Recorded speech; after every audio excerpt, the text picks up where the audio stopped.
ዳግም ቸኩሎ በሚያደርጋቸው ነገሮች ችግር ውስጥ መግባቱ የማይቀር ነው። አምራን ለዳግም ዳርዳር እያለችው ነው። ሁሉንም ፍርጥርጥ አድርጋ አባት ነግረውም፣ ነገር ግን ያን ቤተሰብ እንዳያምናቸውና ብዙ ችግርና ብዙ ሚስጥር እንዳለ ከዛ ቤተሰብ ዳርዳሩን አውጥታ ባትነግረውም ፍንጭ ሰጥተዋለች። በዛ ላይ ደግሞ እዛ ቤት የተፈጠረውን ሚስጥር ወይም እዛ ቤት ተደብቆ ያለውን ሚስጥር ከነገርኩ ለኔ ምን ታደርግልኛለህ?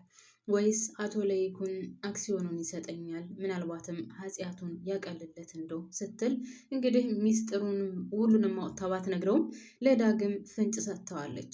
ዳግም ጋሼ ደግሞ ምን አደረገ? የምን ኃጢአት ነው ያደረገው ነገር አለ እያለ በራሱ ጭንቅላት እንግዲህ እየዞረበት ነበር። ሌላው ቆይ ያ ቤተሰብ አትመን ያለችኝ ወይም ያን ቤተሰብ አትመን ያለችኝ ለምንድን ነው? ምን ያደርገዋል? ያ ቤተሰብስ ምንድን ነው የሰራው ነገር እያለ ነው ዳግም።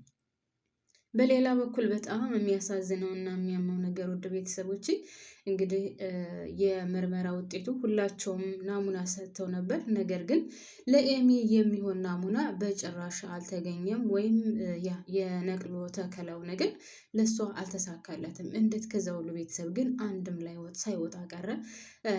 አሁን ዶክተሩ ምን ብሏል? ህፃኑ ከሆዶ ውስጥ መውረድ አለበት። ያ ካልወረደ ማለት ጽንሱ ካልወረደ በጭራሽ የህክምናው ነገር ሊሆን አይችልም ብሏል። እሷ ደግሞ እንግዲህ አካኪ ዘራፍ ብላን ቢብላለች፣ ካልገደላችሁኝ በስተቀር በጭራሽ ይሄን ጽንስ ማስወረድ አይታሰብም ብላለች። እኔ ግን በበኩሌ ይህንን ነገር ማድረግ ከፈለጉ እሷን የሆነ መድኃኒት ነገር እንትን ብለው ራሷን እንድስት ያው በህክምና ዙሪያ እነሱ ብዙ ነገር ያውቃሉ። ስለዚህ ራሷን እንድስት አድርገው ከፈለጉ ጽንሱን ማስወረድ ይችላሉ።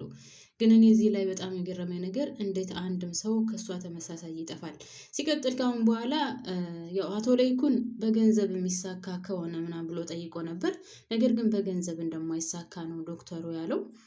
ከዛም ባለፈ እኔ የምጠረጥረው ወይም ለኤሚ ትክክለኛ ለሷ የሚተካላት መቅኔ ታገኛለች ብዬ የማስበው ምናልባትም ውድ ቤተሰቦች ከኑሐሚን ሊሆን ይችላል። ምክንያቱም እስካሁን ድረስ ኑሐሚን ብቻ ናት ምርመራ ወይም ናሙና እያልሰጠችው። ስለዚህ ኑሐሚን ተመርምራ ምናልባትም የኑሐሚን መቅኔ ከኤሚ ጋር አንድ አይነት ሊሆን ይችላል፣ አይታወቅም። ሰላም የኔ ምርጦች እንዴት ናችሁልኝ? ሰላም ናችሁ? በያላችሁበት ሰላማችሁ ብዝዝት ትረፍረፍ ይበልልኝ። ለቻናሌ አዲስ ከሆናችሁ ላይክ እና ሰብስክራይብ እያደረጋችሁ ቤተሰብ ሁኑ። እንግዲህ ውድ ቤተሰቦች ዳግም ስሜቱን መቆጣጠር አቅቶት ኑሐሚንን ስሟታል። ፍቅሩን መቆጣጠር አቃተው። በቃ ይወዳታል፣ ያፈቅራታል። አልፈልግህም እያለች እየጮኸችበት ጥሩ ፊት እንኳን አልሰጠው ብትልም በጭራሽ ፍቅሩን መቆጣጠር አቅቶታል። እኔ በጣም ነው የገረመኝ። በነገራችን ላይ እንደዛ ፈጥኖ ከንፈሯን መሳሙና እዛ ድረስ መድረሱ እኔ ተገቢ ነው ብዬ አላስብም። ኦኬ እሱ ይወዳታል፣ ያፈቅራታል። ግን ምንም ቢሆን የናሆም ሚስት ልትሆን ነው እና እንደዛ ማድረጉ ልክ አልነበረም። በጣም ነው የተሳሳተው። ከመሳሙ በፊትም እንዴት አንቺን መርሳት አልቻልኩም፣ ምናልባትም ናሆም ከሚሰጥሽ ደስታ በላይ እኔ ደስታ ልሰጥሽ እችላለሁ እያላት ነው። እሷ ደስታው ያለው ከናሆም ጋር ነው። እንዴት ነው ደስታ የሚሰጣት ከናሆም በላይ? ሁለቱም እኮ እኩል አይነት ስሜት ሲኖር ነው አይደለ ደስታ የሚኖረው። አንዱ ስሜት ኖሮት አንዱ ስሜት ከሌለው እንዴት ብሎ ነው ደስታ የሚመጣው? እና ዳግም እንዳሰበው አላውቅም። እሱ ይወዳታል፣ ያፈቅራታል። ኦኬ ነገር ግን እሷ ደግሞ ለናሆም ነው ያላት ስሜት ወይም ያላት ፍቅር ለናሆም ነው። እና እንዴት ብሎ ቢያስበው እንደሆነ አላውቅም። ከናሆም በላይ እኔ ደስታ ሰጥሻለሁ፣ ከናሆም በላይ እኔ ህይወትሽን የተስተካከለ አደርግልሻለሁ እያላት ነው። እዚህ ላይ ግን ውድ ቤተሰቦቼ ትናንትና ብየዋለሁኝ፣ ምናልባት ኑሐሚንና ናሆም እህትና ወንድም ሊሆኑ ይችላሉ። እኔ ይሄን ጋብቻ የሚባለውን ነገር አሁን ሰርጉ ለጊዜው ቆይቷል። ኑሐሚን ምን ሀሳብ አምጥታለች? እንግዲህ በጣም ስላስፈራትና ዳግም በጣም እያስቸገራት ስለሆነ ናሆምን በምንድነው የሚባለው በዚህ በመዘጋጃ ተፈራርመን እንጋባ እስከ ማለት ድረስ ደርሳለች። ግን እንደዚህ ማሰብ አለባት ብዬ አላስብም። ያው እሷ ስለተጨነቀች እና ዳግም እያስቸገራት ስለሆነ ነው። ነገር ግን ይሄ ሀሳብ በጭራሽ ከጭንቅላቷ መውጣት አለባት። ለምን ካላችሁኝ ምናልባትም ዳግምና ኑሐሚን እህትና ወንድም ሊሆኑ ይችላሉ፣ አይታወቅም። እኔ አሁን በጣም በጉጉት የምጠብቀው እንደው ታውቃላችሁ ቤተሰቦቼ አቶ ለይኩንና እናናዬ የኑሐሚን አያት እስከሚተያዩ ድረስ ነው። ሁለታቸው ከተያዩ በኋላ ከዛ በኋላ የሚወሰነው ይወሰናል። ግን እኔ በጣም እየጠበኩኝ ነው። ምናልባትም እናናዬ ማለት የኑሐሚን እናት አቶ ለይኩን ታውቀው ይሆናል። አቶ ለይኩን እናናዬን ሲያያት ሊያውቃት ይችላል። አንተ ነህ እንደ ልጅ እንደዚህ ያደረግካት፣ አንተ ነህ ልጅን አስረግዘህ እንዲያስወለድካት አንተ ነህ ምናምን ብላ ልትናገረው ትችላለች። ብቻ ያም ሆነ ብዙ ልጆች እንደዛ እያሉ ነው። ኮመንት ላይም ካያችሁ ብዙ ሰዎች እንደዛ እያሉ ነው እና እኔም የኔ ሀሳብም እንደዛ ነው። ምናልባትም ኑሐሚንና ናሆም እህትና ወንድም ሊሆኑ ይችላሉ። እንግዲህ ያም እርግጠኛ የሚረጋገጠው አቶ ለይኩንና የኑሐሚን አያት ሲተያዩና ሲገናኙ ነው። እንግዲህ እሱን እንጠብቃለን። ምናልባት በሚቀጥለው ፓርት ሊያሳዩን ይችላሉ ማለት ነው። ከዛ ውጭ ግን ናሆምና ኑሐሚን መቸኮል አለባቸው ብዬ አላስብም። ያው አሁን በኤሚ ምክንያት ምንም ነገር ሊደረግ አይችልም። ያው ሰርጉም ተራዝመዋል። ሲቀጥል ይሄ በምንድን ነው በመዘጋጃ ምናምን የሚባለው ነገርም በጭራሽ ያደርጉታል ብዬ አላስብም። ምክንያቱም ሁሉም ክብሩን ይፈልገዋል። ገና ለገና ዳግም ይሄንን ነገር ያደርጋል ወይም ዳግም የማይሆን ነገር ያደርጋል ተብሎ በመዘጋጃ አይፈራረሙም። እንደውም እሷ ኑሐሚን ምንድን ነው ያለችው ለዳግም እንደዚህ እያልክ የምታስቸግረኝ ከሆነ በቃ በመዘጋጃ ሄደን እንጋባለን ስትለው ምንድን ነው ያላት ቤተሰብ እናንተ ሁለታችሁ ከተጋባችሁ የዛ ጊዜ እኔ የምሞትበት ቀን ይሆናል ነው ያላት። ከባድ ነው። ናሆምን እሺ በቃ እንጋባ ብላ እንኳን እንደው እሷ ከወተወተችው የሚላታል ብዬ አላስብም። ስለዚህ እባክህን በመዘጋጃ እንጋባ ብትለው እንኳን የዛን ቀን ደግሞ ዳግም ሊሞት ነው።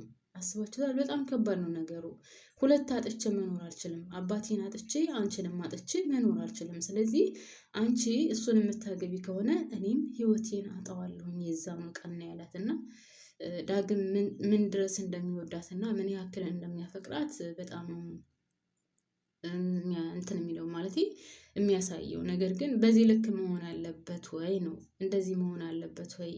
ናሆም እንደሚወዳትና እንደሚያፈቅራት እያወቀ ይሄ ነገር ባይከሰት ማለት የኤሚ ጉዳይ ባይከሰት ኖሮ ሊጋቡ እንደሆነ እያወቀ ቤተሰብ ሁሉ ያወቀው ምናምን ሙች ይገኛለው የኔ ካልሆነች ብሎ ማለቱ በጣም ነው የሚገርመው። በሌላ በኩል ዳግም በጣም ያሳዝናል። እውነት ለመናገር አባቱን አጥቶ እንደገና ደግሞ አባቱን አጥቶ ብቻ ሳይሆን የአባቱን ገዳይ ማን እንደሆነ የማያውቅ በጣም ምስኪንና ከርታታ ልጅ ነው። በዚህ በጣም ያሳዝነኛል። ግን ደግሞ ገና ለገና እንደዚህ ምስኪን ነው ወይም ደግሞ ቤተሰቦቹን አጥቷል ተብሎ የወንድሙን ፍቅረኛ ወይም ደግሞ የወንድሙን የወደፊት ሚስት በዚህ ደረጃ መመኘቱ ተገቢ ነው ብዬ አላስብም። ያው መመኘቱ ማፍቀሩ መውደዱ አሁን አይደለም የጀመረው፣ ከዳግም በፊት ከናሆም በፊት ነው የሚወዳት የሚያፈቅራት። ነገር ግን እሷ ችግሩ ለሱ ስሜት የላትም። እሷ አትወደውም፣ አታፈቅረውም። ስሜቷ ለናሆም ነው። በነገራችን ላይ በጣም ከባድ ነው። ሌላ ሰው እየወደዳችሁ በዚህ በኩል ደግሞ እወድሻለሁ፣ አፈቅርሻለሁ፣ የኔ ካልሆንሽ ሞቼ እገኛለሁ ወይም እሞታለሁ፣ እገላችኋለሁ፣ የዛ ጊዜ የሰርጋችሁ ቀን እኔ እሞታለሁ ምናምን በጣም ከባድ ነው ስሜቱ። ገብታችኋል? እሷ ምንም አይነት ስሜት ለሱ የላትም።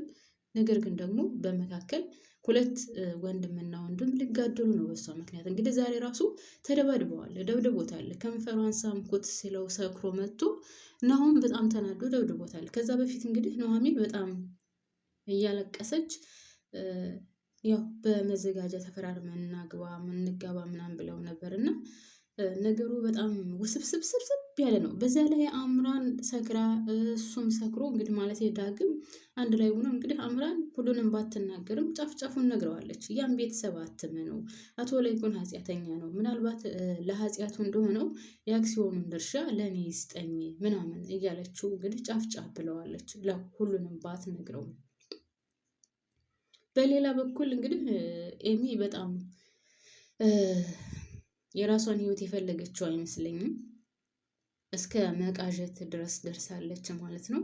እሱ ልጄን አጥቼ መኖር አልፈልግም፣ ልጄን ማጣት አልፈልግም፣ ልጄን እንዳታሳጡኝ፣ እኔ በፍጹም የእኔ ህይወት የራሱ ጉዳይ፣ ልጄን ግን ማጣት አልፈልግም እያለች ነው። በሌላ በኩል ዶክተሩ እንግዲህ የሁሉንም ቤተሰብ ምርመራ አድርጎ ያው የምርመራ ውጤት ባዶ እንደሆነ ነው የተነገረው።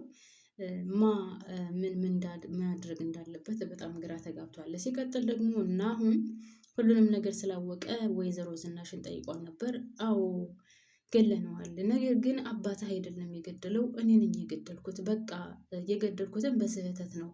ሽጉጥ ይዤ ነበረ ስንታገል አዋረቀ ነው አንቧረቀ ብቻ አባረቀብኝና ሆዱን መቶት ሞተብኝ ብለዋለች። እና ነገሮችን ወደ እሷ አዙረዋለች። እንደዛ እያለች ለናሆም ስትናገር ደግሞ አቶ ላይኩን ሰምቷታል። እና ይህንን ነገር ማድረግ አልነበረብሽም ምናምን እያላት ነበር። ነገር ግን እኔ አንተን ስለምወድህ አንተን አጥቼ መኖር አልፈልግም። አንተ እስር ቤት ከገባች ከገባህ እኔ በህይወት አልኖርም። ስለዚህ ይህን ነገር እንደምንም እናልፈዋለን እያለች ነው። ነገር ግን ይህን ነገር ደግሞ ናሆም ዝም ብሎ ያልፈዋል ወይ ነው። ናሆም በዚህ ነገር በጣም ከብዶታል። ዳግም እንደዚህ የእናትና የአባቱን ገዳይ ሳያውቅ በየቦታው እየተንከራተተ ዳግም የአባቱ ገዳይ ማን እንደሆነ ሳያውቅ ነገር ግን ከቤት ውስጥ ያሉት ቤተሰቦቹ እንደገደሉት ሳያውቅ መቀመጡ ለናሆም የጭንቅላት ምታት ወይም የራስ ምታት ሆኖበታል። ስለዚህ ምናልባት ናሆም አንድ ቀን ሰቅሮ መጥቶ ብዥ ካለበት እውነታውን ማፍረጥረጡ አይቀርም። ሲቀጥል አምራን ራሷ እንዶ ናሆም ማለት ዳግም እንደምንም ብሎ ዝም ብሎ አንድ ቀን ወደ መጠጥ ቤት ይዟት ሄዶ ያው አባብሎ ምናምን ወደ መጠጥ ቤት ይዞ ሄዶ እንድትናገር ማድረግ የሚችል ብቻ ያም ሆነ ውድ ቤተሰቦች ዳግም ይደርስበታል ብዬ ነው የማስበው። በጣም ወደው ስለተዛመተ ሁሉም ሰው ስላወቀው ሁሉም ሰው ስለሰማ ዳግም ምናልባትም ከሰው ሊሰማው ይችላል። ወይ አቶ ለይኩንና ወይዘሮ ዝናሽ ሲያወሩ ወይም ደግሞ ኑሐሚንና ዳግም ሲያወሩ ወይም ደግሞ ብቻ ኤሚም ስታወራ ይሆን ግን መስማቱ አይቀርም። በቅርብ ጊዜ ይሰማል ብዬ አስባለሁ። ግን ይህን ነገር ሲሰማ ምን ያደርግ ይሆን? ምን ይፈጽም ይሆን? እሱ የምናየው ይሆናል። ለማንኛውም እኔ እዚህ ላይ ያበቃለሁ ማሮችዬ። ባባይ